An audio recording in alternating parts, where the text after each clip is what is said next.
वीर शिवाजी की गाथाएं उसको याद जुबानी थी, खूब लड़ी मर्दानी वह तो झांसी वाली रानी। भारत की प्रसिद्ध कवित्री सुभद्रा कुमारी चौहान जी की ये पंक्तियां एक भारतीय स्त्री की हिम्मत और ताकत की कहानी तो थी ही, लेकिन इसके साथ ही साथ ये इस बात की तरफ भी इशारा करती थी 1857 की क्रांति की बड़े से बड़े हीरो जिसे एक सुपर हीरो अपना आइडियल देखते थे, उनका नाम था छत्रपति शिवाजी महाराज। छत्रपति शिवाजी महाराज के जयंती पे आज हम उनके कुछ अद्भुत जानकारी बताने वाला हूँ। 1627 ईस्वी में पूरे भारत पर मुगल साम्राज्य का आधिपत्य था। उत्तर में शाहजहां तो बीजापुर में सुल्तान मोहम्मद आदिल शाह और गोलकुंडा में सुल्तान अब्दुल्ला दुब शाह। दक्कन के सुल्तान सेना के लिए हमेशा मुस्लिम अफसरों की प्राथमिकता देते थे। बंदरगाहों पर पुर्तगाली का कब्जा था और वन मार्ग पर मुगलों का अधिकार, इसलिए उत्तर अफ्रीका और मध्य एशिया से मुसलमान अधिकारियों को ला पाना नामुमकिन था और डेक्कन के अधिकारी को हिंदू अधिकारी नियुक्त करने पड़ते थे। आदिल शाह की सेना में एक मराठा सेना अध्यक्ष था, शाहजी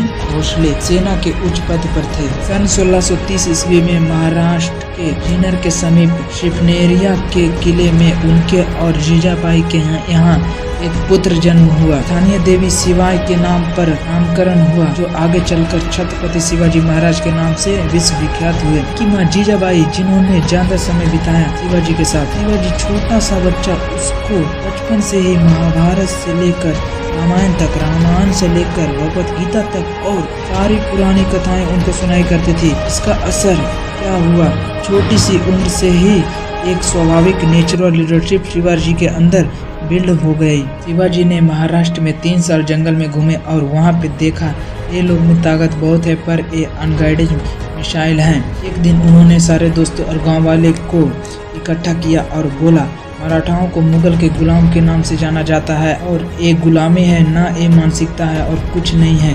गुलामी को तोड़ना है, मराठाओं को इससे बाहर निकलना है। उसके बाद उन्होंने अपने चाकू से अपने रक्त निकाले, भगवान के शिवलिंग पर रक्त अभिषेक कर दिया और उसके बाद उन्होंने स्वराज यात्रा निकाले। इनका कहना था गुलामी एक मानसिकता है, इनके पास सेना बहुत कम थे, इसके लिए ये छापा मार युद्ध करते हैं जिसको गोरिल्ला वारफेयर बोला जाता है।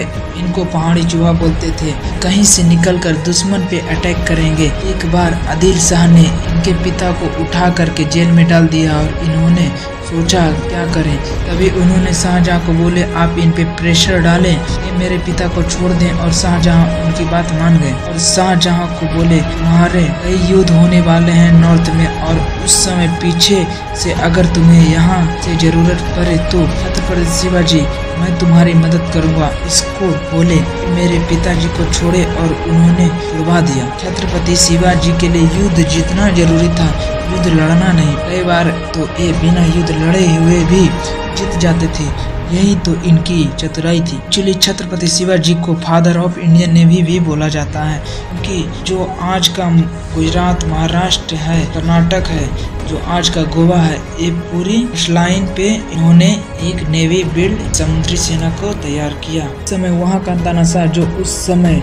शिवाजी से परेशान हो चुका था, उसने अपने सबसे बड़े सेनापति अफजल खान को भेजा कि अफजल खान जाओ इसको खत्म करके आओ। अफजल खान ने शिवाजी को एक प्रपोजल भेजा, शिवाजी मैं तुमसे अकेले में मिलना चाहता हूँ, तो मिलोगे मुझसे? शिवाजी बोले ठीक है मिल लेते हैं। से 2.5 गुना अफजल खान पहले मिलने लगा। अब छोटे से शिवाजी और अफजल खान ने पीछे से खंजर निकालकर शिवाजी के पीठ में घुसा दिया, लेकिन शिवाजी पहले से ही एक लोहे का जैकेट पहने हुए थे, वो जानते थे कि ऐसा हो सकता है।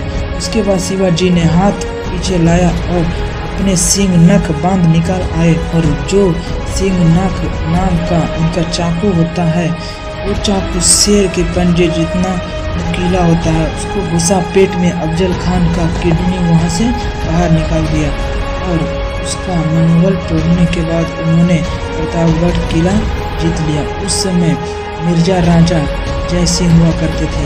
मुगल लोग ने साथ मिलाकर जय सिंह को मिर्जा राजा जय सिंह बना दिया था। एक बार मिर्जा राजा जय सिंह ने शिवाजी को एक युद्ध में हराया और इनसे 23 किला छीन लिए। गए, पर इन्होंने हार नहीं मानी और इन्होंने बाउंस बैक किया। पुरंदर की संधि में 23 किले हाथ से निकल गए। अगले कुछ सालों के अंदर 23 किले हारे, 160 किले जीत गए। इनकी लड़ाई किसी धर्म के खिलाफ नहीं थी, इनकी लड़ाई थी मुगलों की लड़ाई थी मराठाओं को रक्षा करने के लिए। ये मुसलमानों के खिलाफ नहीं थे, मुगलों के खिलाफ थे, क्योंकि मुसलमान तो इनके टीम में कई साथी थे और बड़े बड़े आर्मी के अफसर जनरल मुसलमान हुआ करते थे।